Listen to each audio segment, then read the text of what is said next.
Hello everyone, welcome back to my channel. আজকে ছিল আমার বোনঝির অন্নপ্রাশন। আমার পিসির মেয়ের অন্নপ্রাশন। ওখানে গিয়েছিলাম, তো গিয়ে ফার্স্টে আমরা ঢুকলাম। বাচ্চার দেখা তো করতেই পারিনি, সে তো প্রচণ্ড ঘুমোচ্ছিল। তারপরে আমরা এলাম স্টার্টার কাউন্টারে, আর লাস্টে বসলাম খেতে। তো ওখানে বেশিক্ষণ টাইম ওয়েস্ট করিনি, চলে গেছিলাম ডিরেক্ট খেতে। তো ওখানে মেনুতে তোমরা দেখে নাও কী কী আছে। তো ফার্স্টে দিয়েছিল স্যালাড, তারপরে একটুখানি চাটনি আর লেবু দিয়ে গিয়েছিল।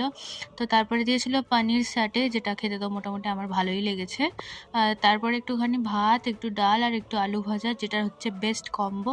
আর তারপরে খুঁজে খুঁজে আমি দুটো চিংড়ি মাছ পেয়ে তো আমার মনে ভীষণ আনন্দ হয়েছিল। আর পমফ্লেট মাছের কিছু একটা ছিল মশালা টাইপের, তো ওটা মোটামুটি ভালো লেগেছে।